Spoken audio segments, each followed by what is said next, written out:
Ако сложим много студено кафяво до човек с много топъл подтон на кожата, то ще изглежда сякаш сме му спрели кръвта. Здравейте! Добре дошли! Днес ще си говорим за това какво е цветови анализ, как всъщност действа и как може да го използваме в ежедневието. Какво е цветови анализ? Цветови анализ е метод, който ни позволява да разберем кои цветове създават най-голяма хармония с нашите натурални цветове. Кои цветове седят добре заедно, как рефлектират на нашата кожа, кои цветове ни карат да изглеждаме енергични, жизнени и красиви и кои ни карат да изглеждаме сякаш кръвта ни е спряла. Има много различни методи, по които може да разберем тези цветове за нас, като един от най-логичните и популярни методи в момента е метода на 4-те сезона, който всъщност се прехвърля в метод на 12-те сезона. Тук може да видите една малка графика, която показва всъщност горе-долу как работи той. Имаме 4 сезона, които съответстват на сезоните в природата. Пролет, лято, есен и зима. Те се определят по това дали подтона на кожата е топъл или студен и дали наситеността на кожата е висока или ниска. Като всеки сезон свързваме с обикновените за него неща. Например, пролетта има ярки цветове, жизнени, тя се свързва с живота. А пък, например, в есента имаме малко по-приглушени цветове, малко по-дълбоки. Свързваме ги, например, с есенните листа. Там има доста червени, жълтеникави, оранжевеникави тонове. Като с тези няколко фактора може да разберем какъв сезон сме всъщност. Успоредно на това имаме и лятото и зимата, които за лятото е малко иронично, но и двете са студени сезони. Те се свързват с студените подтонове, абсолютно. Като лятото можем да свържем с пясъка, с морето, с тези притъпени, меки тонове на студени цветове. Като зимата отива малко по-наситена, дълбока. Тя винаги може да я свържем с тъмнината, с студа, като цяло с тези студени, наситени зимни цветове. Друга схема и друг метод, който следва от този метод на 4-те сезона, е метода на 12-те сезона. Тук може да видите схемичката, като всеки от подсезоните определя нещо, което е най-силно в нашата кожа, за специфичния сезон. Веднага мога да дам пример с есента, която можем да видим, че има топла есен, дълбока есен и мека се превежда точно от английски на български, като можем да видим, че те определят най-силните черти.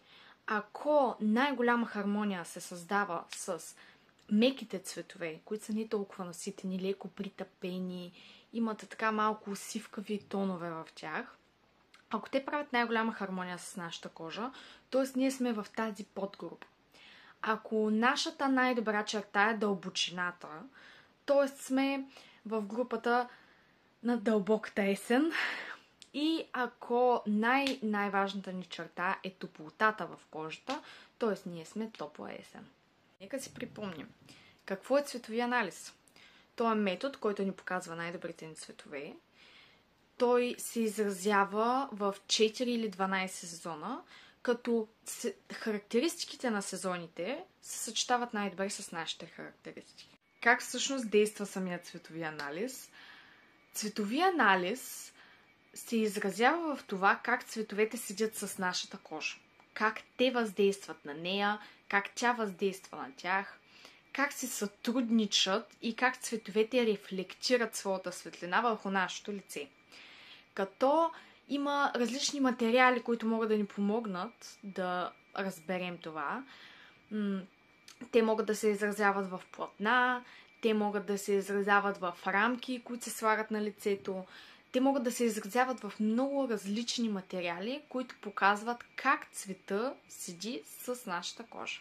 Цветовете могат да имат позитивно или негативно влияние на нашата кожа, като то се изразява в няколко неща. Ако един цвят не е подходящ за нас, той ще ни кара да изглеждаме сивкави, все едно, че сме болни, ще ни кара да изглеждаме изморени или може би много червени или оранжеви.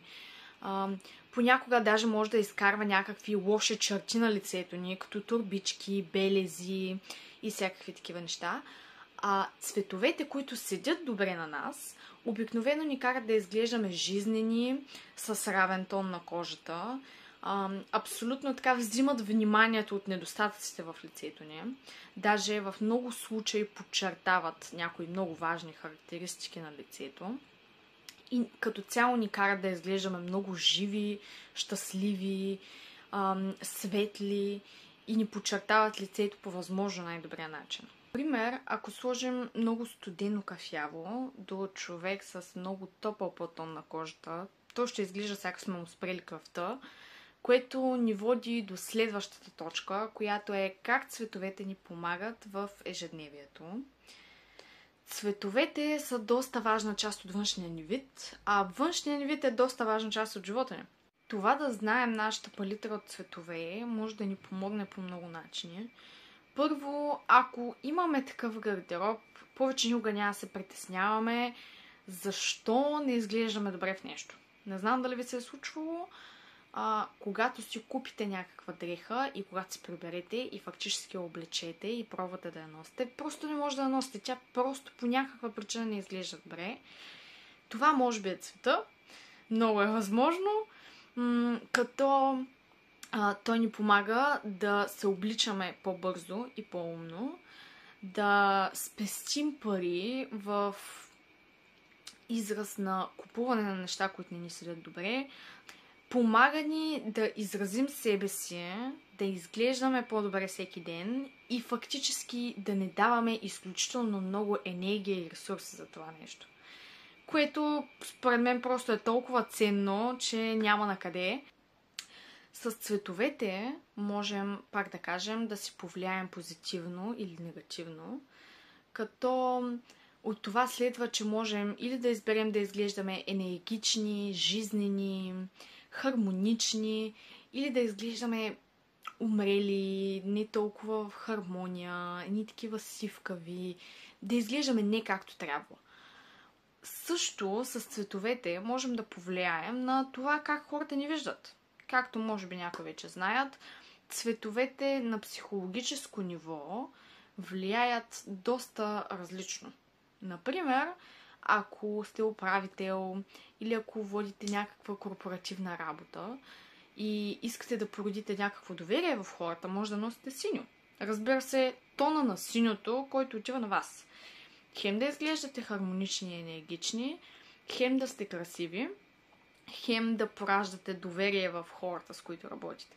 Пак си има цял израз, си изглежда добре, чувствай се добре. Надявам се това видео да ви е било изключително интересно, като ако наистина искате да изглеждате и да се чувствате добре всеки ден, да сте в хармония със себе си и се интересувате от цветовия анализ, може да погледнете малко в моите социални мрежи долу в описанието.